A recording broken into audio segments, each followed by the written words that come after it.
All right, this video is part 2 of 4.2 in Math 31.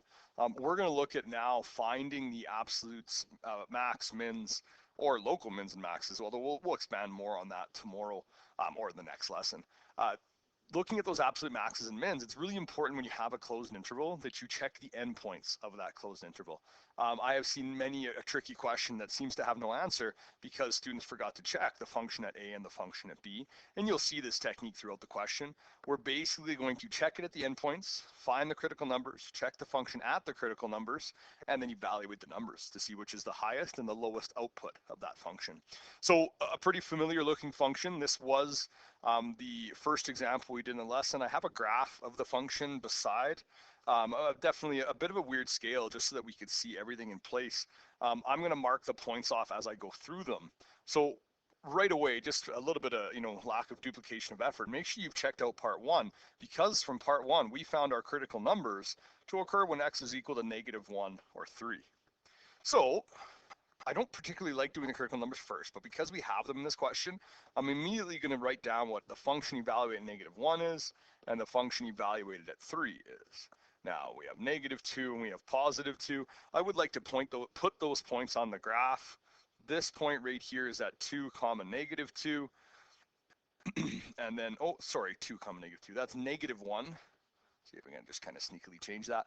And then my other point is at -3, 2. Sorry about that, and that's right here. Just looking at that graph, it didn't make sense that I wrote +3 there. Make sure you do take a look back at the first example from part 1. That's where we determine those critical numbers. I will write in here just in case you've forgotten. This is where, in this case, f prime of x is equal to 0. There is no point where it's undefined, so we don't have to worry about that. Now, looking at this closed interval, we can have values for x greater than or equal to -3.5, which is right here. And I'm going to mark that point. We'll figure it out in a second. Or they can be less than or equal to +1, which is this point marked up there. Nothing else for the original polynomial exists. So what probably pretty clearly we can tell is that this point up here is our absolute maximum, and the point at the very bottom is the absolute minimum. Now, with the graph, that's pretty easy to tell, and I don't think that's much of a stretch. But if you don't have that graph, then essentially all you have to do is check the value of the function at each endpoint. So the leftmost endpoint is -3.5, the rightmost endpoint is f of 1, and when I put those into the function, I get that f at -3.5 is a bit of an ugly number, but 1.125, and then the function evaluated at 1 is 18. Now, looking at the 4 outputs of the function, hopefully there's no longer any doubt as to why what I've indicated on the graph is the absolute max and the absolute min. -2 is the lowest number, so it's the absolute minimum within this interval, and 18 is the largest number, so it's the absolute maximum of this particular question. Really important to check those endpoints. That's the common mistake in these questions, is students will just remember critical numbers, jump right into the derivative, and forget about checking the value of the function at A and B. All right, this last example is a bit of an uglier one. Rational, equations happen. They're important to be able to deal with. It does have, currently you would need the product rule, but I'm going to do this one without the graph, so we're going to try to do it very, very analytically and algebraically.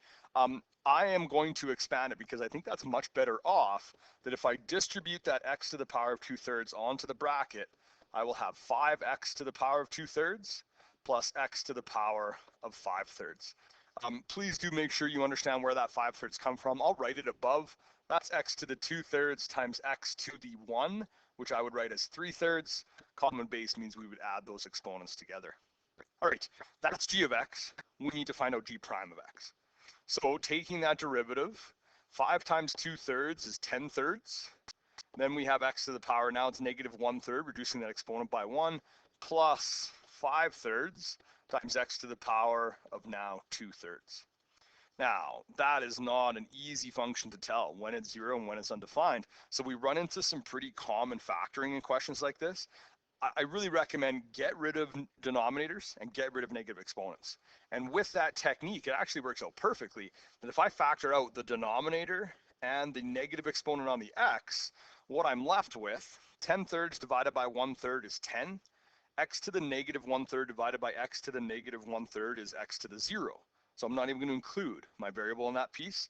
Then I'm going to add 5/3 divided by 1/3 is 5. X to the 2/3 divided by x to the negative 1/3. Really important that because I am dividing by that, I would subtract the exponent of the denominator, and I would have x to the power of 2/3 minus negative 1/3, or x to the power of 1. Definitely some, ugly exponent manipulation in some of these derivatives. Really important that you remember those skills you learned in previous years. This is a great form of it. There's nothing wrong with leaving it like this. Most students are more comfortable with 10 plus 5x as the numerator, and then 3 times x to the 1/3 as the denominator, or the cube root of x, if you prefer, same thing. Now, to identify to identify the critical numbers, we can identify when g prime of x is equal to 0, which is when the numerator is equal to 0. So 10 plus 5x is equal to 0. That occurs when 10 is equal to negative 5x. When we divide by 5, I get that, negative 5. Negative 2 is equal to x. So that's my critical number. Another critical number is the value of the variable that makes the denominator 0, which in this case is 0. So I have two critical numbers, x equals 0 and x equals negative 2. What I'm going to do is take the endpoints, so that's negative 5, and the critical numbers, that's g at negative 2, g at 0, and then finally the other endpoint, g at 1. There's no reason to do those numerically. I've just always found I catch myself doing it. It's a nice kind of systematic way of doing so. And what I'm going to do is I'm going to plug those expressions, I'm going to substitute those values of x in. When x is negative 5, this bracket is 0, so the entire function is 0. Similarly, when x is equal to 0, the first factor, x is to the power of 2/3 is 0, so the function is 0 there as well.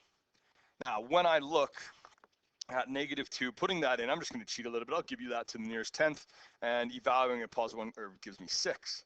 Looking at these expressions, we have two values that have the lowest point, so they are both the absolute minimum, which I always found to kind of sound like a bit of a contradiction, but that's what I've seen in most textbooks, and they share a value, so they're both the lowest point in that closed interval, and then there is only one absolute maximum. Really important when we are talking about minimums or maximums, we are talking about the value of the output of the function, not the values of x. That's a little bit of a misconception that often comes up in this section. Please take a crack at the homework. We're going to keep going. We're chopping some of the later lessons in chapter 4.